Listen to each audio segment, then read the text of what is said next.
Cash, PayPal. We do have t-shirts, lawn signs, bumper stickers. Those are all available for free. Those are up at the front. The ladies at the front have those. If you feel inclined to donate, please do. So tonight we have 4 speakers lined up for you. At the end of each speaker's time, we are going to allow for about 5 minutes of Q&A with the audience if you have a question. I would ask that you keep your questions, specific to the topic, in short, if you can get it out in a few words, just to be mindful of other people who might have questions. We'll pass it. We might have a microphone we can pass around. We'll see.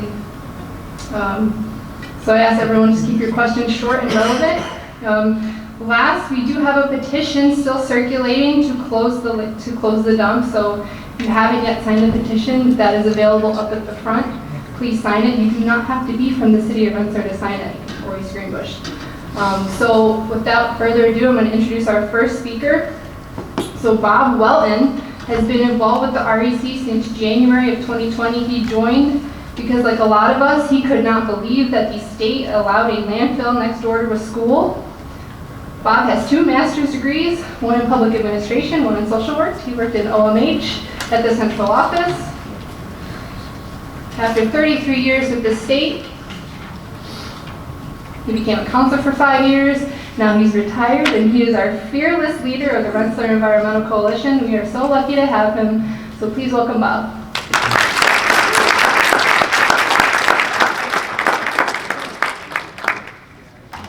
So thank you. Thanks everybody for coming tonight. I'm really glad you're here. I didn't bring up our new sign, but if you've seen it out front, it's like DEC, disaster, right? So that's what I'm going to talk about. When you're ready. Okay, so that's what we're talking about right there. So first, I want you to know that while I'm speaking about the permit decision and the process, DEC has a much broader responsibility to the public. They're supposed to protect the health, the safety, and the welfare of the people. So they can take action beyond a permit. They don't have to narrow all their focus to the permit. So I just wanted you to keep that in mind.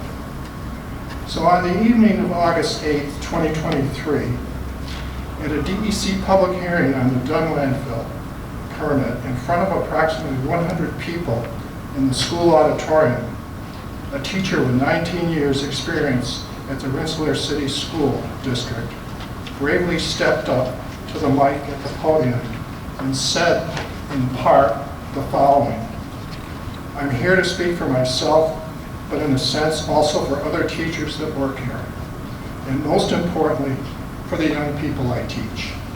I've been teaching my students about history and government, about the fact that the government is supposed to serve the people. I feel like a heretic. We've talked about environmental justice, and we sit 200 feet from a gigantic dump. It's time to do your job and do what's right."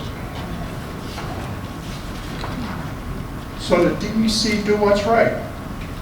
First, the reality of the permit decision is we had essentially the same number of trucks as before the decision, with more toxins in the air due to a shorter delivery time window, air testing that does not get to the heart of the threat, an approved burn that we have no idea of a completion date, and an on-site monitor at the landfill masking as supervision by DEC. $50,000 a year for 3 years from the Big Bucks Waste Connections Corporation, and a non-funded vegetative barrier study for Partition Street as a solution to noise and dust. This was topped off by no recognition of new information and avoiding application of the state's cumulative impact law with their December 23rd decision. So I'm going to go off script a little bit.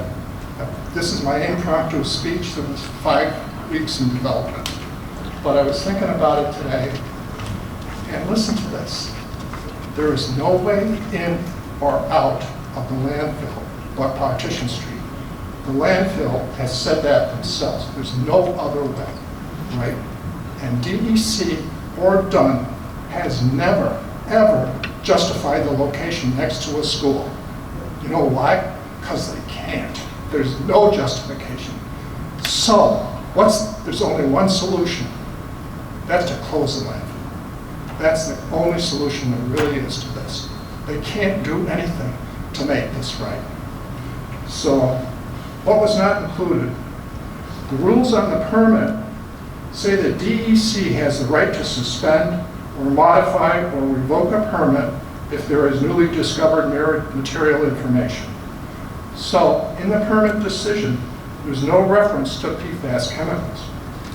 And test results show from 2021 through 2024, PFAS chemicals exist at the Dunn Landfill and are most concerning in the leachate, which is the fluid that runs through the landfill. They have information that the leachate is tanker trucked in millions of gallons to the Albany County wastewater treatment plant and is processed by sewage treatment that does not remove PFAS chemicals, and they are going in the Hudson River. The tests of leachate show it is full of these dangerous chemicals. Over 12 million gallons of leachate was sent to the treatment plant in 2024 by almost 2,000 tanker truck trips. In their narrative on the out-of-date Dunn Landfill page, DEC provided a link to the 2021 tests and mentioned there is no direct link to the Dunn Landfill as a contributor of PFAS or other off-site contamination. Give me a break. They have continuing evidence that the leachate is full of PFAS chemicals, and they know it is going in the Hudson and it is coming from the Dunn. If that doesn't qualify the Dunn Landfill as a contributor of PFAS as off-site contamination, I don't know what does. Listen to this one. DEC also ignored the following. The landfill burns landfill gas through what is called a burn flare or burn stack. In 2024, they burned 186 million cubic feet of landfill gas. In August, both DEC and the State Department of Health were provided research conducted by the University of Florida and Yale University that the burning of landfill gas does nothing to PFAS chemicals, and they are being released into the air through the burn flares, and the chemicals are up to 3 times stronger than the test of what the PFAS is in the leachate. The implication of the research is a threat to people is a significant one. Our state legislators requested both agency commissioners to test for this at the landfill, along with several other tests to determine the actual threat to the public before the decision was made on the permit. DEC ignored this request and the permit was issued. This is not what would we expect from an agency that is supposed to protect the health, safety, and welfare of the public. Now for some background. So you see the school landfill. The outdoor space is 200 feet or less from the landfill's board. Most of the kids come from the census tracts in Rensselaer that are rated 92% and 98% more environmentally vulnerable than the other 4,900 plus census tracts in the state. 92 and 98% more vulnerable. This rating is based on 48 factors. This is all information developed by the state. The last statistics I saw is there were over 900 kids at the school, and 75% of them are considered economically disadvantaged, and over half of them are in a minority classification. Kids' bodies are developing, which makes them more vulnerable to poor air quality. They also breathe at a faster rate than adults, increasing their exposure to dangerous air pollutants. You better take a breath, because I get going on this stuff, excuse me. So DEC issued a 38-page report on air testing near the school. They say that the air quality near the school is no worse than anywhere else in the state. But as I said, they ignored requests by the state senator and assemblyman to do specific and likely determinative testing at the landfill and near the school. This is despite DEC's own internal guidelines that a school is a special receptor requiring both short-term and long-term evaluation. They claim gross air testing 3 stories up on the roof of the school and historical records of testing is sufficient, implying the air is safe for kids and staff. Come on, you gotta believe this, right? I mean, this is like insane stuff. DEC is basically doubling down on their original 2012 approval of the permit, which avoided the school location like the proverbial elephant in the room. The school was brand new in 2008. The decision said the location is not expected to be a problem and the school is not proximal to the landfill. The location was never and still has never been justified by DEC or by Dunn for that matter. So in the decision, DEC changed the delivery time window for trucks from 6:30 in the morning to 8:30 in the morning and indicated this was to avoid school bus pickup times. Okay, that's good. They did not mention the 38 school bus drop-off times in the afternoon on the truck route. They shortened the delivery times at the end of the day to 4:30 from 5:30, except for the leachate tanker trucks that can run until 6 o'clock. DEC also approved the construction of what's called a mechanically stabilized earthen berm on the school side and part of the East Greenbush side of the landfill. It is up to 60 feet tall and has a 66-degree drop in the school and East Greenbush side of the berm. DEC ignored requests to evaluate the impact of the prevailing wind on the opposite sides and ends of the berm. It was pointed out that increased wind speed and turbulence could be created. We have no frames for the start and end of the construction. Will it be completed during the permit period? Who knows? I mean, DEC may tell us now, but we don't know. 115 of the 251 public comments received by DEC were specific to the impact on the school and the children. So, I'm going to kind of jump through some of this. So the truck route. DEC says the shorter delivery time window will reduce toxins. I don't think so. The same number of trucks in a shortened time frame will mean that toxins will be increased in intensity, not reduced. The 8:30 start time is a relief for the residents on the narrow and hilly Partition Street from the early morning noise, dust, toxins, and vibrations, but they will be intensified during the rest of the day. We have been hearing about too many trucks on the Dunn Memorial Bridge and congestion and interruptions of regular traffic on the truck route. The reduction in the number of trips to 70 doesn't seem like much when 4 years of truck trip data show the average daily truck trips is 62 per day. And in the category of are you kidding me? DEC requires a vegetative barrier study, to reduce noise and toxins without any money to back it up. It really means nothing. And there is a big question as to if there is really any room to add anything to Partition Street since the homes are so close to the road. And will vegetation make any difference? During the permit review, DEC required Dunn to do standardized noise tests that are 15 to 20 feet further away from the center of the truck route than when the people in the homes are located.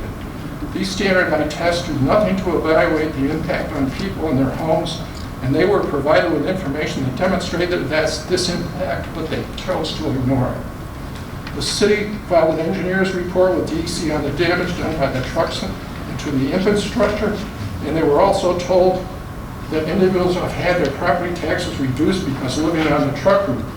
72 of the public comments mentioned truck traffic and impact on the community, and 27 mentioned dust related to truck traffic. DEC knows, listen to this one, DEC knows from the history of tests for inspections of trucks in 2018 that many trucks had numerous violations of weight and other certifications, but despite requesting a regular testing of trucks, nothing of substance has been that we know of since then. So during that time, 107 citations were issued on 38 trucks, and 29 were weight limit violations. In 2018, when this was reported by the Times Union, DEC said there would continue to be spot inspections of trucks. We have seen no evidence of this happening. What about DEC supervision of the landfill? Not so much. An on-site monitor is a person who works at the landfill, is paid by the landfill, and sends daily reports to DEC. Records show that when a monitor started in 2019-20, DEC staff unannounced inspections at the landfill almost completely stopped. The monitoring reports do not show much in terms of any problems. What a surprise. Do you think a person wants to implicate his employers and his fellow employees in reporting operational problems to the agency that's supposed to supervise the operation and look for problems? It wouldn't be me, I'll tell you that. This is not supervision, but it appears that DEC thinks it is. This arrangement was renewed in the permit decision. So, you know, the Waste Connections that owns and operates the landfill is a multi-billion-dollar corporation on the New York Stock Exchange. Don't you think they could have required to do more than a $50,000 annual grant to the city during the 3 years of the permit when they are next to a school and impacting an environmental justice community? This entire process seems like DEC is enabling a continuing environmental injustice, especially now that people have a constitutional right to clean air, water, and to live in a healthful environment. So, DEC approved the permit knowing there was overwhelming opposition from all levels of the community, from individuals to all government groups, environmental groups, civil rights groups, law firms, to the editorial board of the Times Union. DEC did this knowing that trucks going through residential areas are ruining the quality of life, the health, the property values, and the infrastructure of the city. DEC continues to avoid the location of the school they approved in the beginning. If DEC had delayed the December 23rd decision by 8 days, what's called the cumulative impacts law would have applied to this situation. 8 days, right? They would have assessed the entire situation regarding the landfill and what it contributes or hurts in the environment of Rensselaer. They avoided it completely.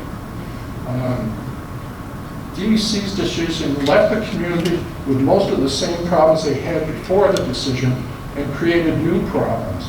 I believe, from what I've said, you could probably all agree this decision is a DEC disaster. So part of this is the permitting process is really flawed because DEC is the enforcer, the judge and jury of permits. The worst part to me is there are no review of their actions. They are entirely independent unless taken to court. They are now in a position of having to protect people's environmental rights, which are basically human rights, unfair to the people in the environmental justice communities. I believe our elected state representatives could legislate to bring change to what is an unchecked process. After 10 years of allowing this operation, DEC is finally going to be checked on their approval. I am proud to have played a part in getting there and proud of all the people and organizations, all levels of government, the school, the teachers union, parent organizations, and the Center for Health and Environment and Justice, that's the lowest bids above canal, started, who have consistently funded us in our efforts.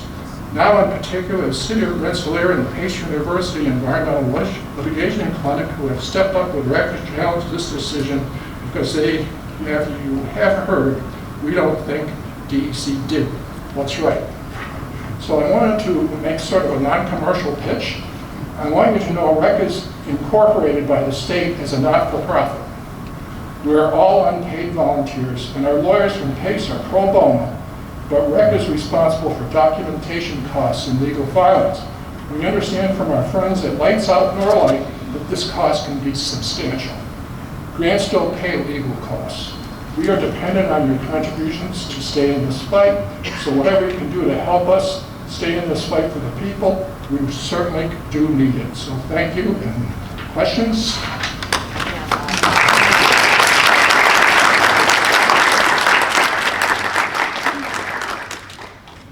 We have a mic, so, oops, wait a second. I can be heard. Oh, yeah, you can for sure. He doesn't need a mic. All right. My know your legal challenge is an Article 78 proceeding, which is arbitrary and capricious activity by a governmental agency. I've seen many, many Article 78s in my lifetime. Judges are very reticent to grant them. Am I correct in that? They generally give the government the benefit of the doubt on those. Yep. Unless you can prove actual statutory violations of the rules and the law that they have. Most of this isn't statutory, it's regulation. And the regulations are left to the department unless the statute prevents it. How do you plan to get anywhere on that? So, you know, I can't. I'm just asking. Yeah, I can't answer that question. Rita is going to make a presentation. Okay. I don't know if she can answer some of those questions. It's just that So, I've seen it before. Yeah, I've I seen believe it right in the same track as you and I know 40, 30 years ago when we were fighting the opening of the Cristo property in the old Rensselaer dump. The state gave them a permit again. The only reason it never opened, this is after 2 or 3 years of litigation, etc. The only reason it didn't open is the leaders of the city council in Rensselaer refused to give them access on Partition Street. They refused to let them in. And that was Joe Kapp, who was president of the city council at the time. The only other way in was through Holy Sepulchre Cemetery. And we were all crossing our fingers that the Diocese of Albany wouldn't let them in. They didn't ultimately, but these guys were throwing money around also. And I'm sure Waste Connections is throwing a lot of money around. No question. No But question. who are they influencing with their money? Political donations or not? You Well, know? we don't know. You don't You know. know, we don't have that kind of information. It's very hard to find. So I would, I'm just asking. yeah, so the thing to me, you know, and Rita can talk to this, Yeah. but it seems to me the arguments, the things that I pointed out tonight, they may not be in law, but they certainly are something the community should care about. And if we keep this up, I think things can change. Because, okay, so judges look at what the specifics are, but they're not immune to what goes on around them either. So, you know, that's You're correct. one thing, so. You are correct. Yeah. And also, if the legislative governing committees, not just individual legislators, but environmental protection committees and stuff start to take action. I mean, the governor lives 4 miles from, or 6 miles from the dump. Yeah, so we better try to get a few Okay. other people that want to ask a question. Anybody? Back there. Somebody got a question back there? Hey, Brian. We got a mic for you if you need it. I don't need it. Okay. I don't need it. In regards to the landfill gas burning Yes. system, is there stack testing and a records being kept? So the legislators asked the commissioners to do stack testing. As far as we know, nothing happened. Of course, we're not in on the ground floor, so we don't know if anything's been done. But as far as we know, nothing's been done. It's not in the permit? What? There's no testing requirement in the permit for the stack? Not for the stack. Not that I know of, no. You had another question? Sir? Oh, yeah. Marilyn, hi. So I have one quick question. He's got a mic for you. One quick question. Has any polls been taken of the kids at school? I know that the permit went through, but on what basis? Have they done any medical histories on these No. kids? No. So it's No. just up for grabs? That's right. Yep. Yeah, I think like Bob said, it's really treated like, they ignore the school. They ignore it completely. So no. Aaron? Have we, as volunteers, like tried to go around and like take case histories on children that have been there? Because I do know that there are some people like that I know personally that live down on Broadway, where the creek is entering out into the river, and some of these people have developed rare cancers. So, and other birth defects and stuff like that. I'm wondering if we've ever done anything So like that. that's a big, difficult legal issue, I believe, because you've got to have parents' permission to talk to kids and get records, and it's kind of like beyond us as a group of volunteers. So we've never even tried that. We've done citizen surveys. We've submitted that to DEC, but nothing happened with that. That's for sure. So I know I've taken more time than I should. You're so. good, you're good, Rob. Okay. Yeah. Kind of more of a, We'll go next one. It's you. okay, sorry. I just find this all very concerning because, like, we had an elementary school, we had a high school on the riverfront, and these buildings were beautiful, and like the students in our city loved them. And then they sold our elementary school and tore down our high school and put us on a dump. Frankly, it makes me so angry. I guess that's not a question, I just really wanted to say. So we're sympathetical. It makes me so angry too. And, that's why I'm involved, because it makes me so mad.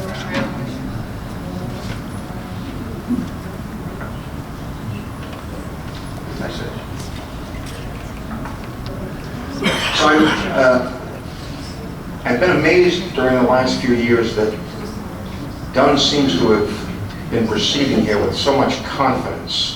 Something in the background tells me that this landfill is not an economic engine for Rensselaer County. I mean, low employment, low quality type of work, but something's going on in the background that tells me Dunn is depending on some power at some level that we don't know about. It's very cryptic in that regard. Yeah, so we don't know about it, but we do know that Waste Connections has a big footprint in New York State. They have lobbied, they have a lot of power that way. They have a lot of influence, so you can make your own assumptions, which I think is what your question is about. There probably is something going on in the background, but we don't know. So Miss, we'll help get our last question. We have 3 more speakers, and we'll do Q&As for each speaker. So this will be the last question for Bob. Pertaining to the children getting tested in the school, if some people started it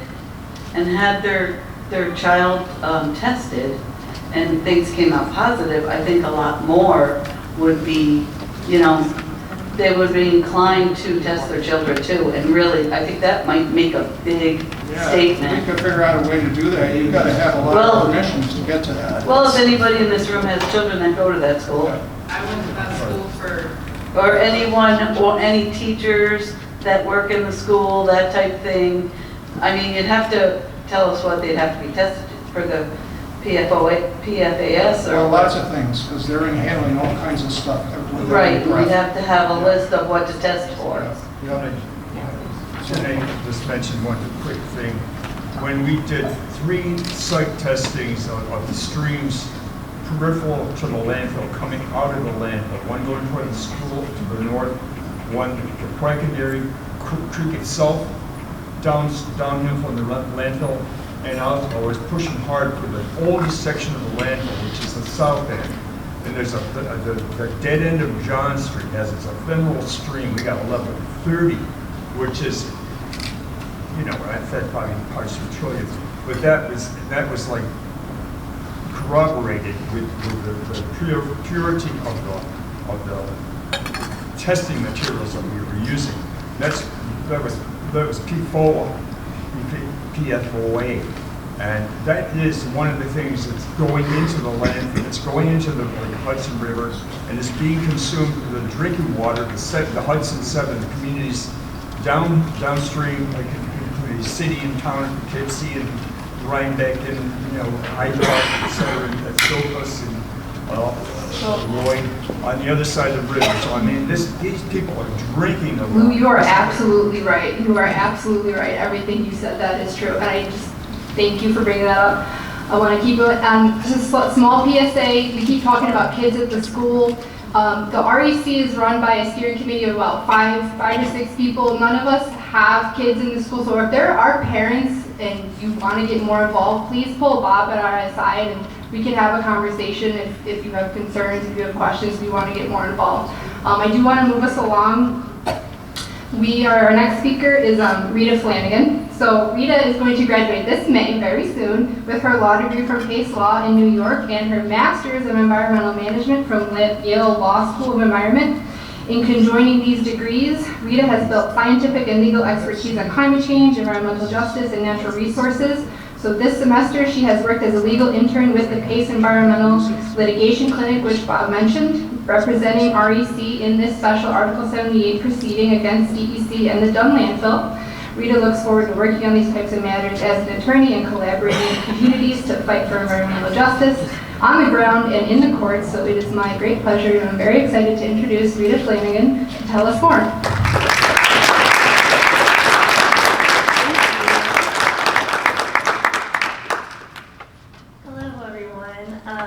First of all, thank you for having me. I'm so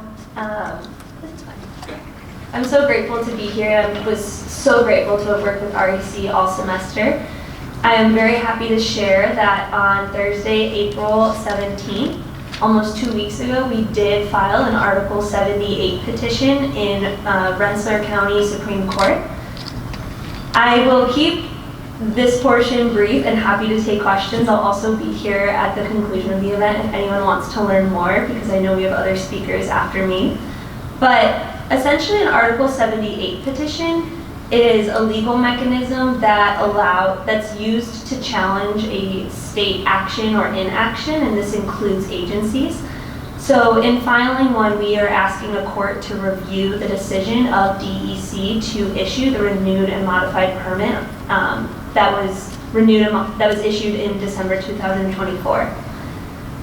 We allege 3 causes of action. The first is that DEC's issuance of this permit was arbitrary, capricious, and contrary to law. By arbitrary and capricious, I mean, in simple terms, unreasonable, and contrary to law is what it means. Because DEC failed to conduct a full environmental review of Dunn Landfill under the State Environmental Quality Review Act, rather than review the entire landfill, DEC impermissibly segmented the MSC berm that it is constructing from the rest of the project for the sake of its environmental review. This could have been proper in certain circumstances, except that DEC at the start of the permitting process stated that it would treat this entire permit application as a new permit, and therefore they were subject to the State Environmental Quality Review Act and should have conducted a full review. Secondarily, we argue that this decision was arbitrary, capricious, and contrary to law because DEC conditioned Dunn's final permit in a manner inconsistent with state law, which is the Climate Leadership and Community Protection Act, as well as DEC's own policy. They adopted Commissioner's Policy 49 on climate change and DEC action. And to that regard, and I could answer a little bit of the question that was posed earlier, Article 78 petitions and claims are very hard to win in court, and it does require not only the facts, but also to have the hook in the statute. And here we see CLCPA, the Climate Act, requires that DEC in issuing permits consider whether that decision would be inconsistent with or interfere with the emissions reduction goals of the Climate Act. And there are a few in the ways in which DEC conditioned Dunn's permit does not go to achieve that. First, as Bob already mentioned, Dunn is currently, or prior to this permit, was permitted to allow 100 trucks per operating day. They were willing to go down to 80 per operating day, and DEC explicitly stated that 80 trucks a day would be inconsistent with the Climate Act, and therefore they reduced the truck limit to 70. However, when you go through the truck data, DEC averages 62 trucks a day. So in reality, in conditioning Dunn's permit to allow 70 trucks a day, on average, they're actually increasing the number of trucks that can go through And that's just the average, including including days in which that they have high traffic. There are days where Dunn doesn't even have like 30 trucks. And so it's a numbers game at that point, but the clear point when you take a step back is the fact that changing a truck limit from 80 trucks to 70 trucks is not going towards achieving the goals under the Climate Act. And there are a couple other that I briefly mentioned that Bob kind of spoke to as well. Another one of the conditions was requiring that Dunn conduct a vegetative barrier feasibility report, but DEC isn't actually requiring that Dunn implement that barrier, so that doesn't go to reducing emissions. Further, Dunn claimed that its emissions will start declining as of 2032. However, if you look at their own greenhouse gas memorandum, though emissions do start declining as of 2032, they don't reach the levels at which they are right now until 2050. So they're not actually declining from where we are right now until 2050 or beyond. Those are just their projections. And our final allegation was that DEC ignored significant and substantive issues that, at a minimum, require an adjudicatory hearing. DEC received over 200 comments during the public comment process, many of which came from people in this room, many of which spearheaded by RAC, and their response to those comments was approximately 5.5 pages of a PDF, as it also issued the permit in December. And in those comments, they did not sufficiently address concerns such as noise, dust, and exhaust from the trucks, damage to public property. The trucks have been damaging the city sidewalks, PFAS contamination, as Bob has already mentioned, poor air quality and odors, as well as understudied health risks of not only Dunn Landfill's impact on the community, but also, as it's been mentioned, the school. And so we asked the court to determine that DEC's decision was unreasonable and contrary to law for those reasons, and therefore we request that the court require DEC to vacate the permit. Next, in terms of next steps, we did just hear that, so we submitted everything on April 17th, and DEC is now planning to respond by the beginning of July, and then to which we will then respond to that response by the end of July, and the court reviews all of that before moving forward. Potentially, the hope would be with a hearing to actually bring these issues into court. It's a long process, and the Pace Environmental Litigation Clinic is looking forward to staying, obviously, in communication with Bob, who is in communication with so many of you here, to keep you up to date on this, as it is very important. And before I wrap up and take a few questions, I want to first and foremost thank Bob. I started the semester knowing nothing about this issue, and the only reason I was able to conduct the work I did was because RAC has been out here doing so much advocacy, in addition to so many people in this room, and then also to Lou Sabesa, Marilyn Raleigh, and Jonathan Pollock, Mike Papero, Brian Fessler, who all submitted standing witness affidavits. That was very important for us to even bring this case. We had to have community support, and it was really incredible to see people come around this issue. And then also Mayor Stammel and Philip Dixon, who joined this matter as a party. So it's RAC as well as the city of Rensselaer bringing this special proceeding.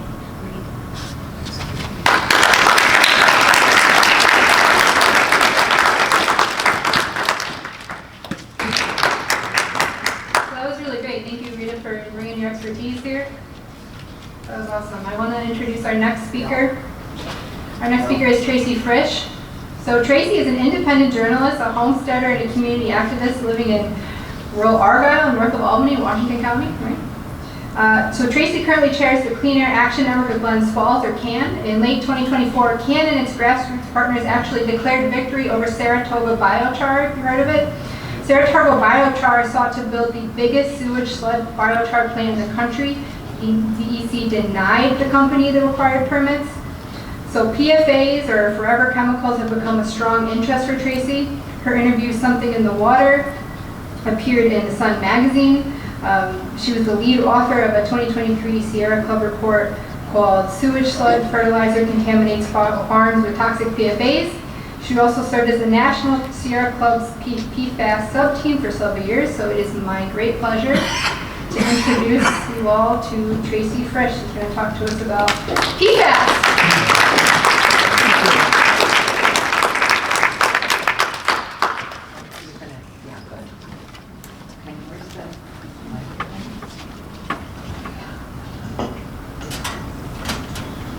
Okay, it's wonderful to see you all, and I just do want to say that we won our Article 78 on appeal, but we weren't suing and we worked with PACE, and PACE was great.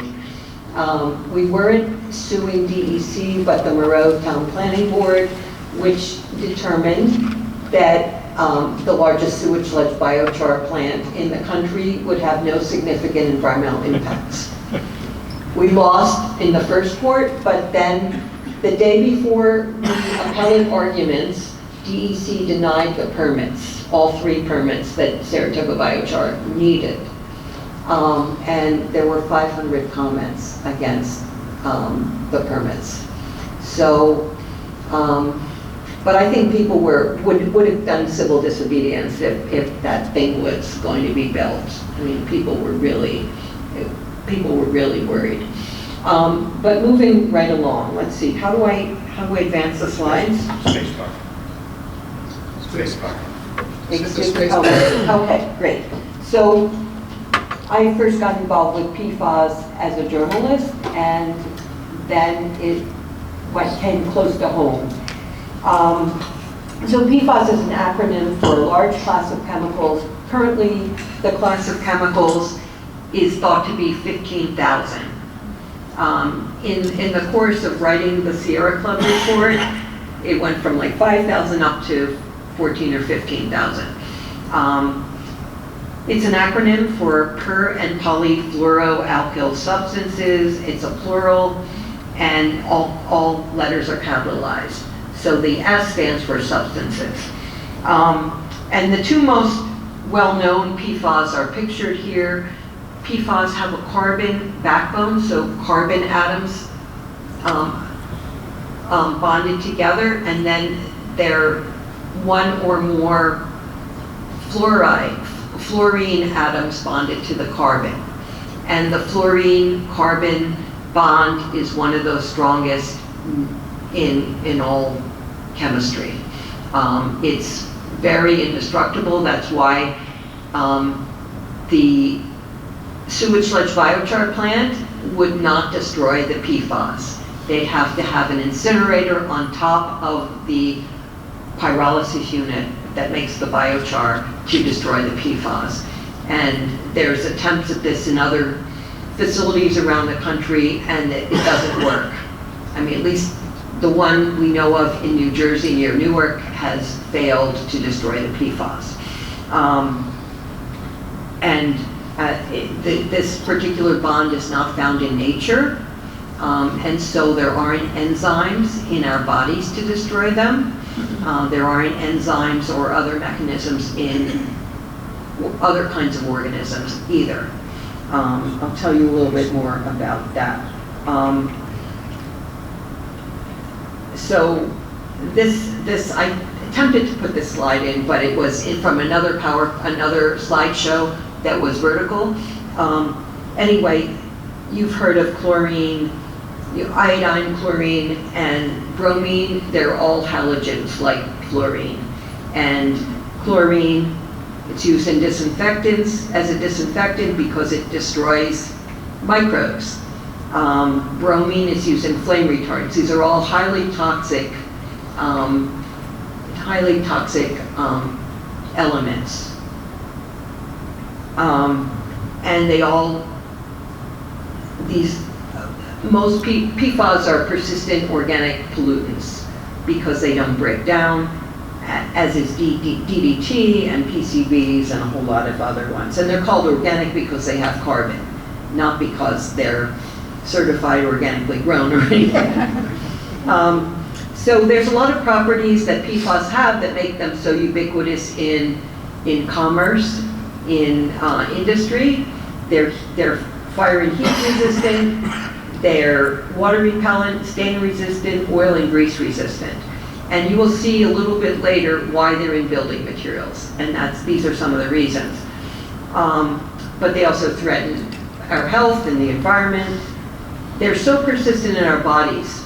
The most efficient way to get rid of PFAS in your body, if you're a woman, is to have a baby or to nurse your baby. The PFAS will be transmitted to your child. I mean, it's horrible. They stay in your body. People think of that sewage is contaminated with PFAS because of the PFAS in our bodies. That's not true. The PFAS stay in your body for many years. Sewage sludge has PFAS because of industrial wastewater and landfill leachate that goes to wastewater treatment plants, and also because of all the products in people's homes that have PFAS, including some lotions and body care products and floor cleaning products, stain-resistant apparel and textiles and stuff like that. Plants take PFAS up from the soil and water.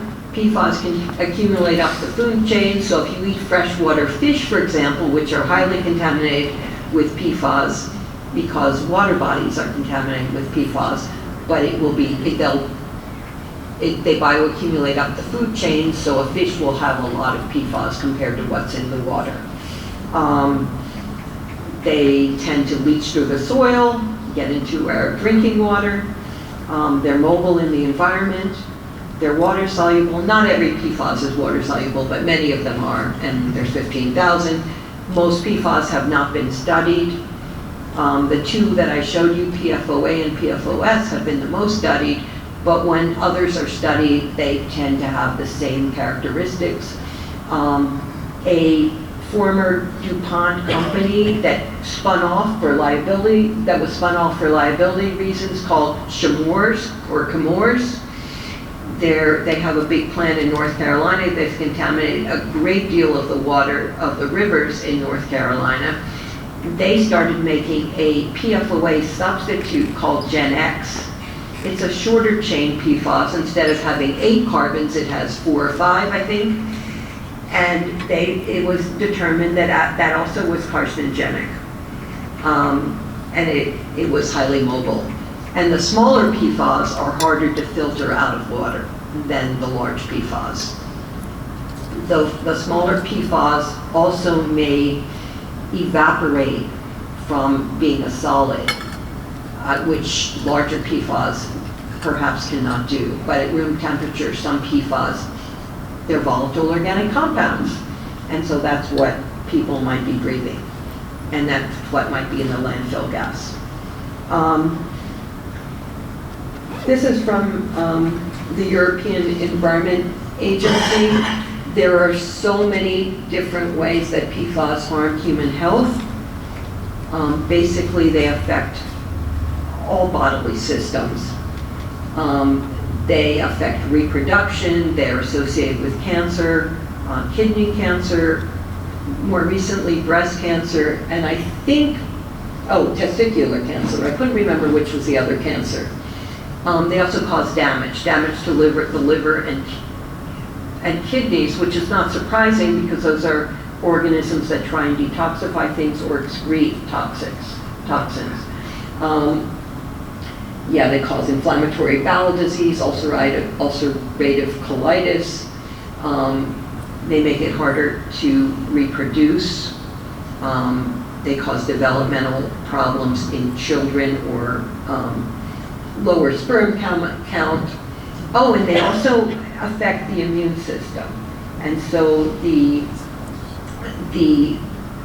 immune response to vaccines is lowered, and there have been a number of studies on that. And one of the most horrifying things that I've heard, I watched a webinar, a medical research webinar a few years ago, and they found an association with fatty liver disease in children. They found that the children with fatty liver disease had higher PFAS in their blood. Blood is where you test for PFAS. And they also took liver cells in the lab, and they grew liver cells, and they introduced PFAS, and they found, different enzymes that showed damage. So, this is not something you want to have in your body, and there are 3 routes of exposure. You can ingest it in water or food, you can breathe it in, and you can get it in your body through your skin.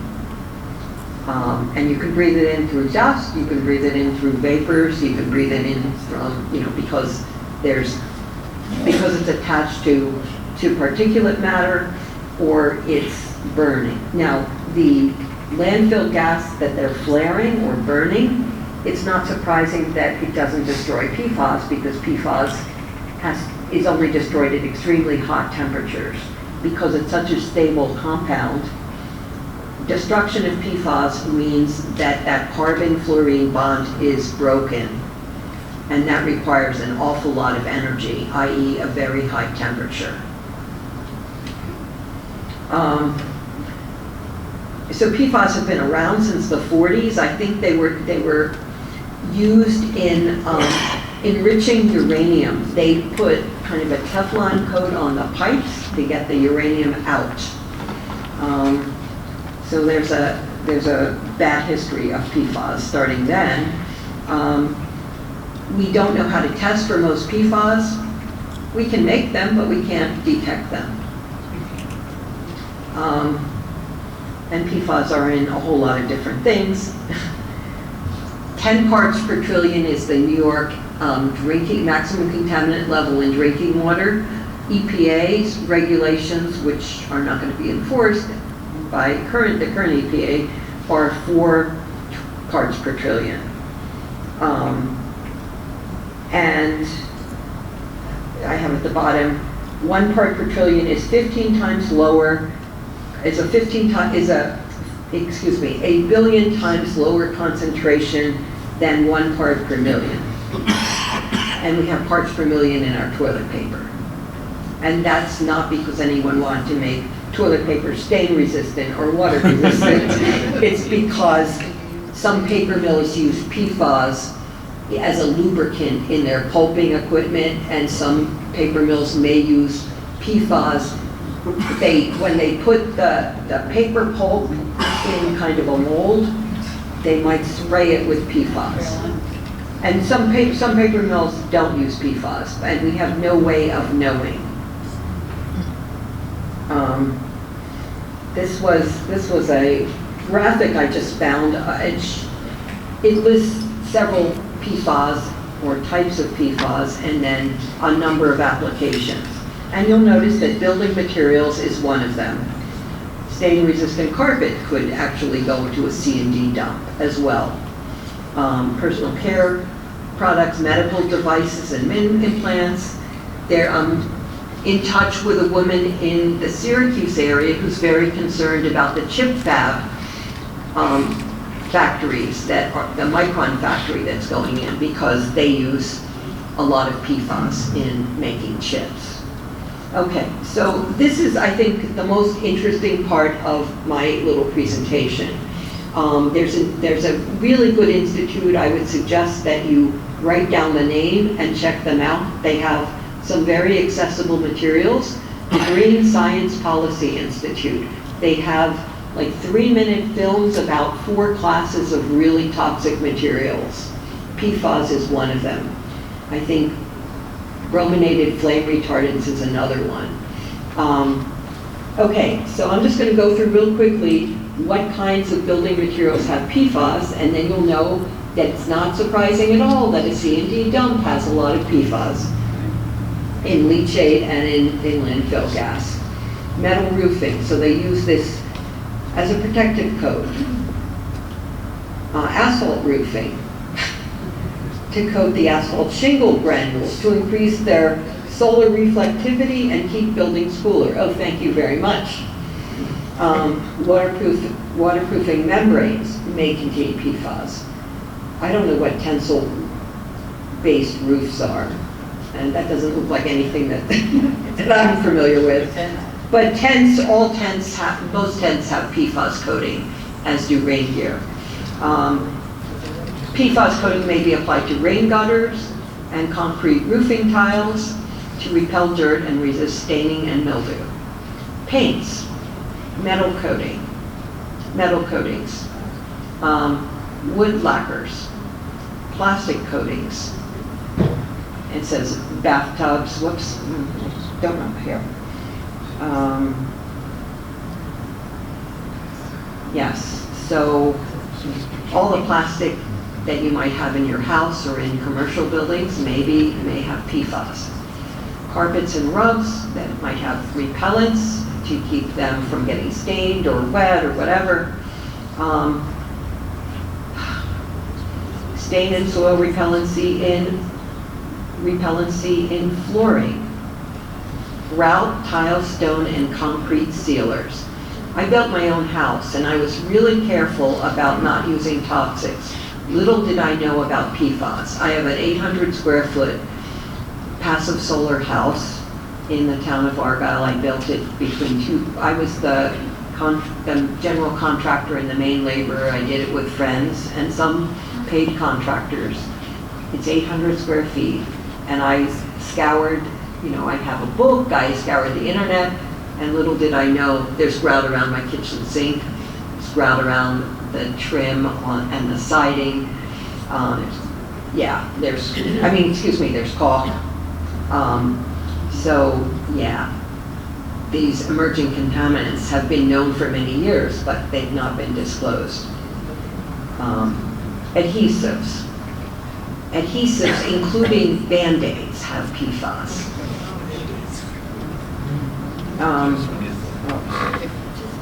Windows, doors, and glass and ceramic fixtures, light bulbs,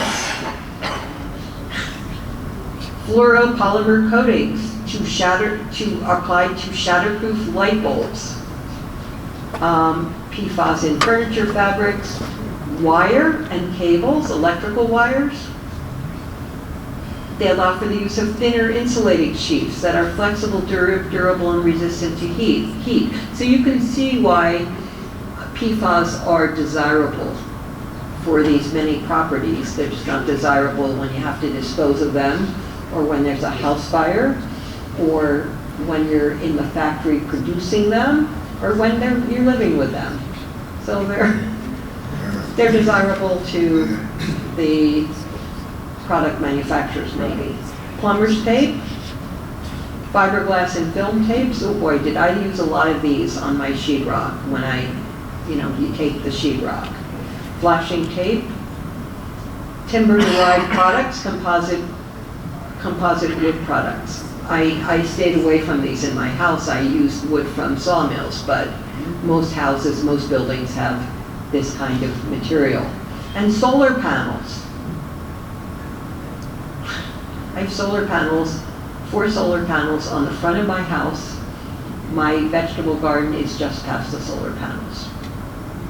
Artificial turf. I hope your school does not have artificial turf. No? Good. Seismic damping systems, we probably don't have those.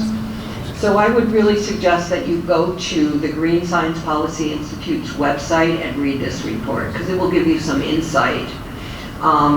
Much of my work these days is with zero waste. We have a group in Warren County, and I'm at a conference, the founding conference of Zero Waste New York, which is being held in Albany. If anyone's really interested, see me, and you can just show up. Not the whole room, but a few people could simply show up. It starts Wednesday, right? It starts tomorrow. There's an evening program, including dinner. All the food came from Honest Weight Food Co-op. It's catered, and we go till like 3 o'clock on Thursday, and Rebecca and I are speaking. So we believe in alternatives to C&D landfills. But one of my concerns is that recycling materials that have toxics in them or reusing products that have toxics in them is an equally bad idea. So we've got to get these toxics out of these materials. And in many cases, the supposed benefits like the waterproofing, the stain resistant is not very good. The Green Science Policy Institute has done some studies, and there are substitutes. Increasingly, there are substitutes. So that's all I have for you. I'm happy to take questions.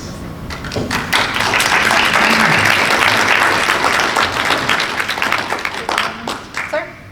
If these things are so prevalent and persistent in our environment and in our materials that we use in everyday life, why hasn't the federal government or the state government taken any actions to prohibit them? It doesn't look like there's any. Is it that the industry is so powerful? It's also that they're very utilitarian. Yeah, I can't answer that question. That is a question about influence and stuff. There is legislation in Maine and Minnesota that basically phases out PFAS of all kinds. There's an effort in New York to ban certain PFAS in various consumer products.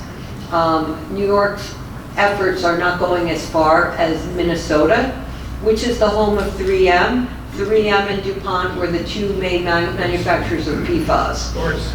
And 3M, of course, makes all those adhesives. But that's a good question, and there's, if you want to give me your name, Why did the federal government not take any action other than they've been influenced? The capturing of the environmental agencies is well known, and I think that is probably the best. Let me ask you one final point. Sure. If Michigan is possibly going to pass laws outlawing the use of them in the state, will that state end up, what you just went through is about every building material there is that are used. What would they substitute? They don't need to put the PFAS in everything or on everything. It makes it just more desirable as a product? Is that what it is? For contractors and builders? Is that all? I don't think people have a choice. It's kind of like neonicotinoid insecticides on corn seeds. Farmers didn't even know about it, and they're on every, it's like 99% of the corn and soy is coated with this. New York passed a law. It took a number of years to pass a pollinator protection law. I think the Birds and the Bees Act. But it's crazy. We are having to do whack-a-mole because there's so many threats on our future, on the environment, on our health, and we only know about some of them. Well, if there's 15,000 of them out there and you can't measure or test for them, it seems to me like it's impossible to stop it. It isn't impossible to stop it. It was Minnesota and Maine that passed the laws, and Minnesota's law was passed largely. There was a young woman. There were a lot of exposure to PFAS from 3M, and there were so many cancer cases in the high school that they had a club for cancer. I'm sure you're right. Cancer patients, and this girl died. This young woman died before the law was passed, but it was called Amara's law because, it's. I'm absolutely in agreement with what you are saying, but the solution to it seems to be so enormous that it'll never happen. It will happen. I think it will happen. I think no one even knew about PFAS because the companies kept it hidden. But in the last 20 years, PFAS is becoming a common word. People know about it. And I think that we will prevail. But we will have a huge legacy. 2050? No, I think it's going to. I think let's go on to another question. I think we're going to win before that, but the problem is, and 3M actually committed to stop producing PFAS by, I don't remember when, but next couple of years. It takes a lot of agitation, it takes a lot of organizing, it takes a lot of investigative journalism, and there's a lot of medical professionals that are looking into this. Thank you, Tracy. Thank Yeah, so. Thank you. Well, that was excellent.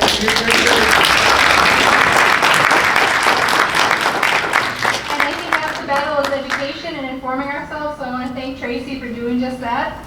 That was awesome. So our last speaker tonight is Rebecca Martin. So Rebecca is a passionate community leader and advocate with over 25 years of experience in environmental and civic work. She's the founder of KingstonCitizens.org. She led a successful campaign to block the National Water Bottles Company attempt to control the local water near New York State. For New York State, securing public oversight through a landmark referendum. She's the executive director of the Kingston Land Trust. At Hudson Riverkeeper, she co-founded the Hudson 7, the regional intermunicipal council safeguarding drinking water for more than 100,000 people. Currently, she is the source water protection coordinator for the Hudson River Drinking Water Intermunicipal Council, the Hudson 7. She's the director of the community partnerships and training at Beyond Plastics, and the project manager for this groundbreaking report on landfill leachate pollution, which uncovered regulatory gaps allowing the contamination of our Hudson River and the Mohawk River. So please welcome Rebecca.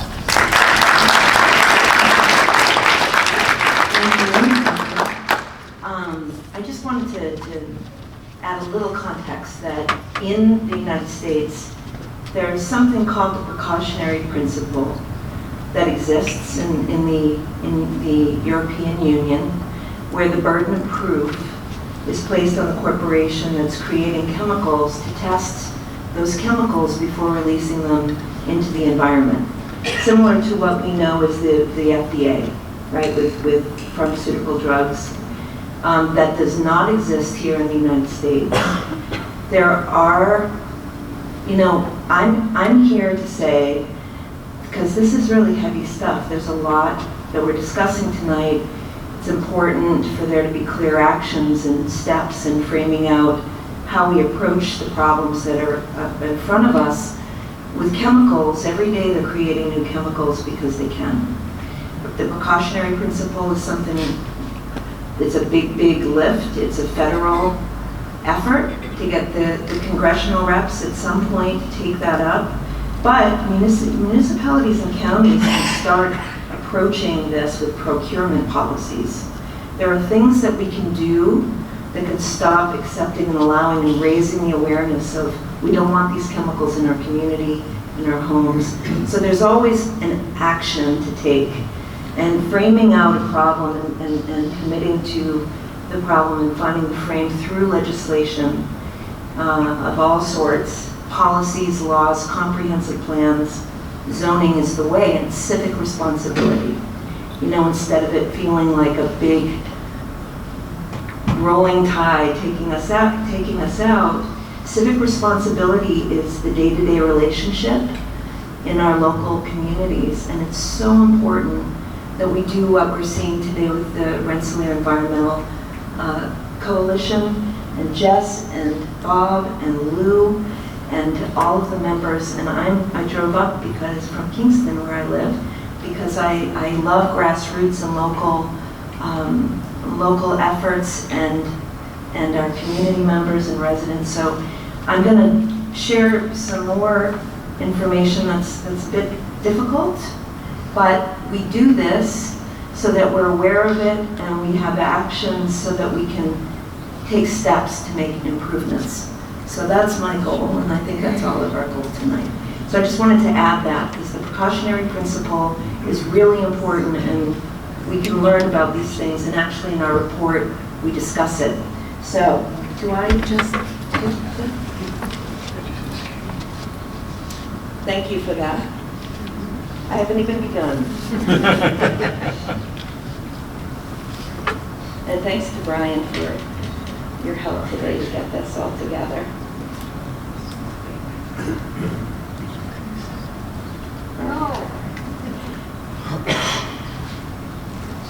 All right, so it's an honor for me to be here, and I'm going to read from a little bit of the script just to make sure I cover everything for you this evening. So the leachate loophole is a project that I've been working on for a few years with esteemed partners and small team, which I'll talk about in a minute, the threat of landfill leachate to drinking water in the Hudson and Mohawk rivers and beyond, which I'll get into a little bit. I'm part of a collaborative called the Hudson and Mohawk Rivers Leachate Collaborative, and I'm happy to be with you. I'm Rebecca Martin. I'm the project manager of this very small team doing this work that we call the leachate loophole. So in the spring of 2023, freshwater ecologist Jen Epstein and I resumed weekly Zoom meetings to continue our environmental collaboration. After nearly 5 years working together at Hudson Riverkeeper, we were determined to stay connected despite Jen's move to Bolivia from Beacon and my shift to consulting. So our first project focused on raw landfill leachate. Part of my work at Riverkeeper was to work with organizers like Joe Ritchie, who's here this evening, and others to approach problems along the shorelines of the Hudson River. And coming upriver, there was a lot, as you know, of solid waste issues and problems. And we knew that leachate was a problem because Captain John Lipscomb, maybe some of you know, had been raising this issue, this concern, for at least a decade. And when Jen and I ended up meeting back up together again, we knew that we wanted to take a look at leachate and to understand its impacts to the Hudson, to water bodies, essentially. So myself, Jen Epstein, who's our scientist, Captain John Lipscomb, who's been on the river for 25 years up and down, who you might have seen in his patrol boat, Maureen Cunningham, who's actually on the town board in the town of Bethlehem, and who's a great strategy and management advisor to our group. We work with PACE. We've been with PACE for 2 years. We've had 4 interns over the course of our work, and the Good Work Institute, who's our fiscal sponsor. So since we've begun, we started in February of this year. We released our report in December, which we'll get into, and we started holding these monthly coalition calls that brought together, now that we were ready, a list of partners that include all of those up here, including REC, who's a member, a coalition partner.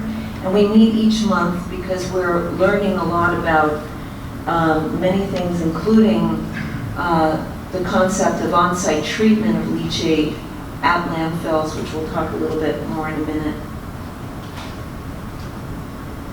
So our project goals, from previous experience, our team knew that it was standard practice for many different industrial waste streams to flow into municipal sewage treatment plants. And we knew that raw leachate, landfill leachate was one of these industrial waste streams. But we also knew that the public was largely unaware of this. And prior to this project, the scope and scale of this practice hadn't yet been summarized for the public. So our goal is to share this information so the communities, and especially those using the rivers for drinking water, the Hudson and Mohawk initially. When you say leachate, a lot of people don't know what leachate is, and we'll talk about that too. But leachate is garbage water. It's what collects at the bottom of the landfill, and then it's collected and it's put in tanks and it's sent away from landfills most of the time. And we decided we were going to connect it to drinking water and rivers in order to get the public's attention of this really big problem. So our mission area initially is the Hudson and Mohawk rivers.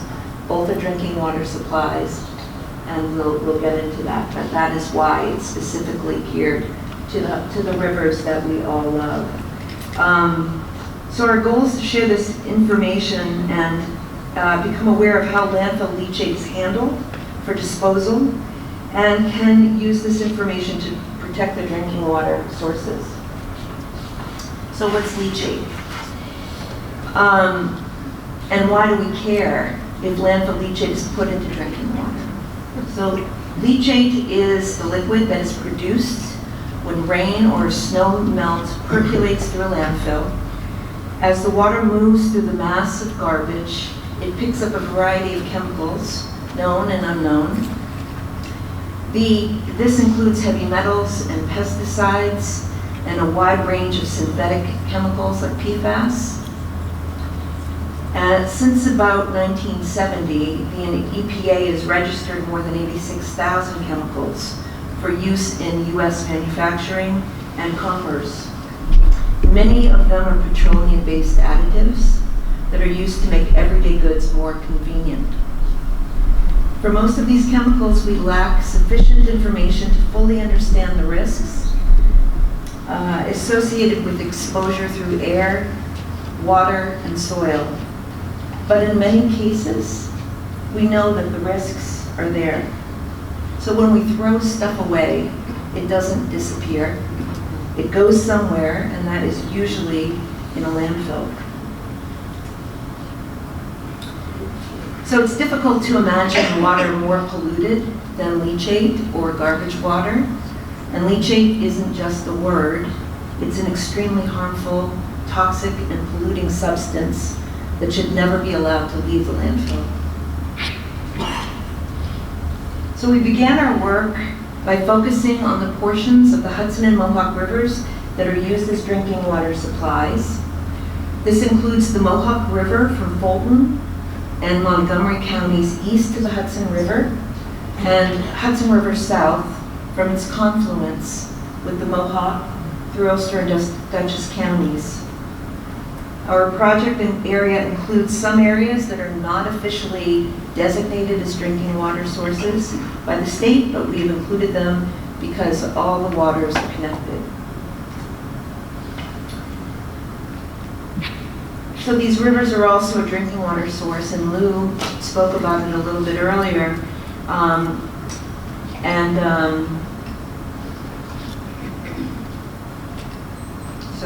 We began our work by focusing on the portions of the Hudson and Mohawk rivers that are used as drinking water sources. These rivers are connected, groundwater supplying drinking water to nearly 369,000 people. About 259,000 people use them as a sole drinking water source, and another 109,000 people use them in part as part of a blended water supply up in the Mohawk. We chose to connect this bad practice to drinking water in order to show how the leachate loophole directly impacts people's health and the environment. And this problem isn't unique to our project area. It's a statewide and a national crisis, which we'll talk about a little later on.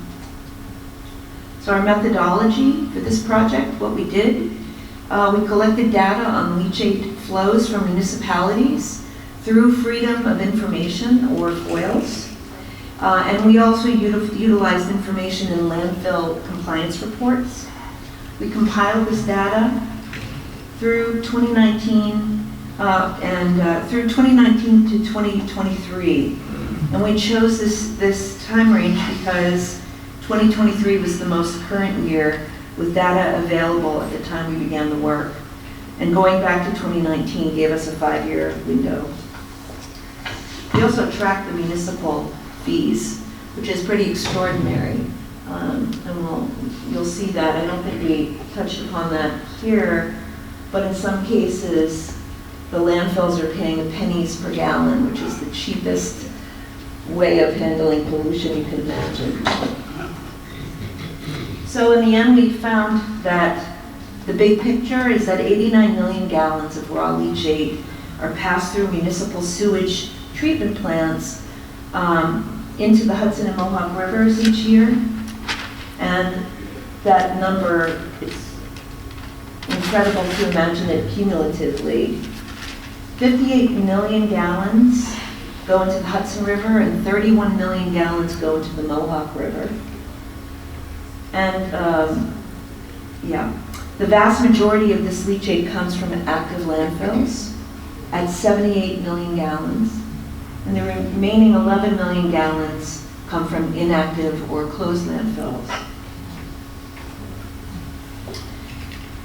So in the Hudson River watershed, we identified 8 sewage treatment plants. So municipal sewage treatment plants are designed to manage waste, not toxic chemicals, right? So keep that in mind as we proceed. So we identified 8 sewage treatment plants that accept leachate in the part of the Hudson River watershed that we studied. And I'm focusing on the Hudson River because we're in Rensselaer. And this map shows where those plants are located as yellow dots. And the size of the dot indicates the volume of leachate that's accepted. Those volumes range from 131,000 gallons per year at Hudson, the city of Hudson, to about 52 million gallons per year at Albany County North. The shaded blue areas are municipalities that utilize these water sources, the Hudson River. So the next slide is for this audience, and it's to say that some of this leachate comes from Dunn, and it is one of those landfills that deliver actually to Albany North sewage treatment plant. And in this case, here we go. So the Albany North sewage treatment plant earned $480,000 per year. So it's a business at 6 cents per gallon, which is high for accepting this leachate. Dunn received C&D debris from 19 counties in and out of state, which might answer or at least open the dialogue to why the state is sensitive to these landfills that are accepting waste that there's not a plan B for. Albany North Sewage Treatment Plant has a speedies permit, which we'll talk about in a minute, and that was just recently renewed. And it does not contain limits specific to leachate pollution, and the sewage treatment plant must sample for PFAS and 1,4-dioxane coming up in 2026. It's also worth mentioning that info about PFAS is available for Dunn, which Bob has shared often, and it is, just to cite it, that between 2017 and 2023, leachate for the Dunn Landfill quadrupled to 11 million gallons a year, and a contractor tested Dunn Landfill leachate for 21 PFAS compounds and found 14 with a maximum total concentration of 5,440.335 parts per trillion. Oh my God. And Tracy talked a little bit about the state goals the state parts per trillion, the EPA's part per trillion, 4 parts per trillion, but the goal set by the EPA is 0, right? Which is really important, which means that there's no risk-free level of or exposure to these PFAS chemicals. So that's an important mark here when we look at the numbers at the Dunn Landfill. And I'm going way over, so I think I wanted to show you, and I think that just to move things along, that there's a reason why this is happening. There are regulatory gaps that are allowing landfill leachate, which is required to be kept out of groundwater and surface waters around a landfill. But once it's put in a truck and sent away, it no longer has any responsibility for the leachate. And it's sent to these municipal sewage treatment plants probably based on an old adage of the solution to pollution is dilution, which works with some things but not with legacy chemicals. So the practice is old and needs to be understood and re-envisioned. And so we coined the phrase leachate loophole, and we do have a site that has our report and all kinds of materials and actions. But these are the regulatory gaps that allow the leachate loophole to exist. There's the Resource Conservation and Recovery Act, or RCRA, which maybe some of you have heard, Clean Water Act at the landfill, at the sewage treatment plant, and then the Safe Drinking Water Act at drinking water plants. So RCRA was enacted to improve management of increasing volumes of solid waste and requires landfills, as I said, to protect ground and surface waters. The Clean Water Act at the landfill was enacted to reduce water pollution, which is a noble cause.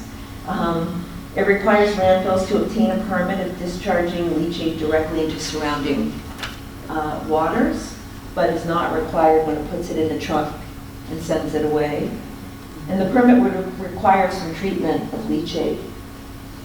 The Clean Water Act at the sewage treatment plant, so nearly all landfills, whether they're active or inactive, are sending leachate to municipal sewage treatment plants to avoid Clean Water Act permits. Because if they dumped, as we said earlier, if they were to send any of that leachate out into any nearby water body, they would be required to get a permit. As we said, sewage treatment plants are designed to deal with human waste, not industrial chemicals. And sewage treatment plant permits do not cover the pollutants in RCRA.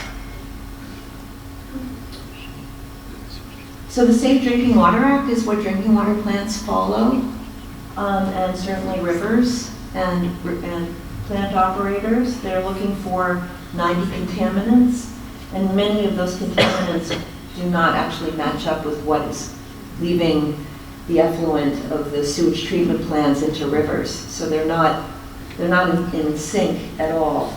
And often, you know, working with drinking water plant operators and sewage treatment plant operators, everybody is doing their civic duty to protect the public and to keep us safe, and hardworking, great people. And so quite often drinking water plants downstream of sewage treatment plants are not even aware that the leachate is being discharged, the leachate is being discharged into rivers.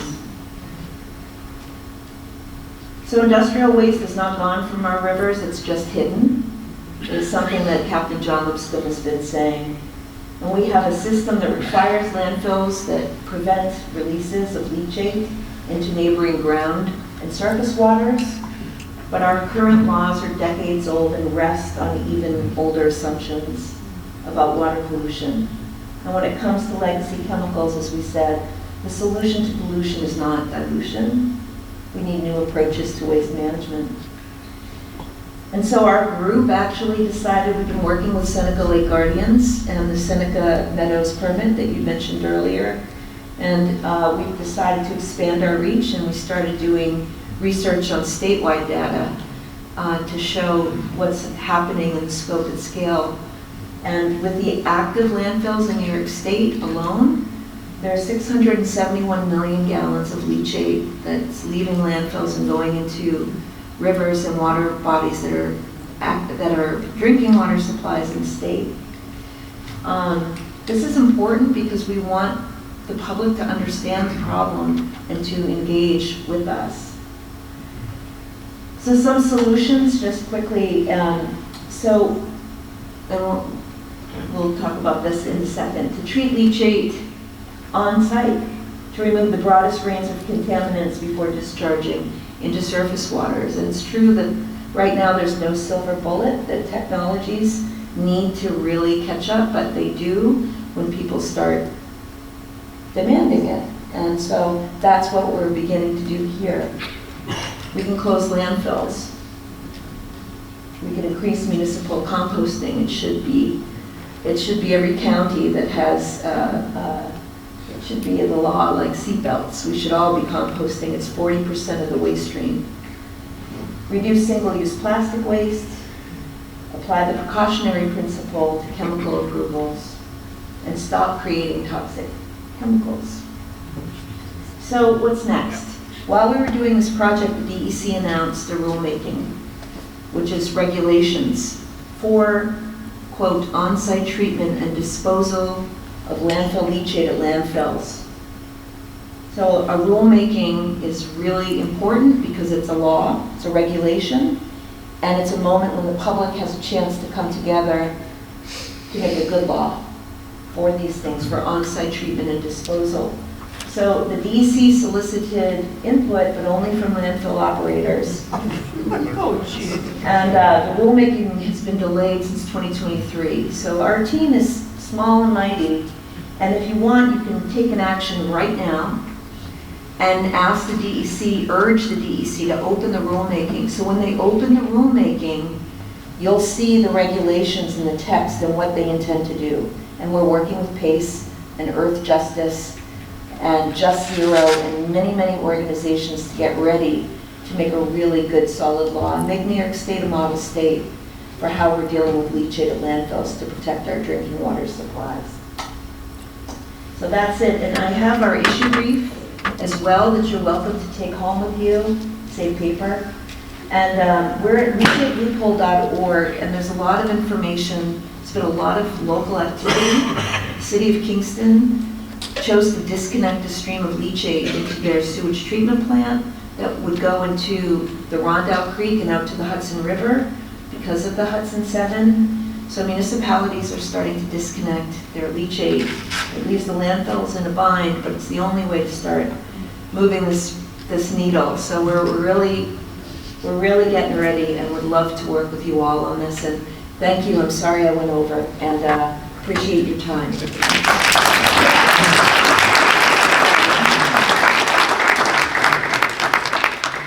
We did go over time, and I apologize for that. That was my responsibility. If you guys have questions for Rebecca, it's a phenomenal report she put together. It's really informative. I think the first step is educating and informing ourselves. So I want to thank the speakers, all 4 of our speakers, Bob, Rita, Tracy, and Rebecca, for coming here tonight, talking us through this. I can also stick around so people can go home if you have a Look question. at Rebecca, she's sticking around. So you can go. Just a final closing remarks here. A reminder, we have free t-shirts, bumper stickers, lawn signs. I want to show your support for closing the Dunn Landfill. Obviously, it's going to be it's going to take all of us. I want to thank everybody for coming out tonight. Keep showing up for us. Follow us on Facebook. Unfortunately, Facebook is our, that's where we're at. But thank you. Thanks for coming out.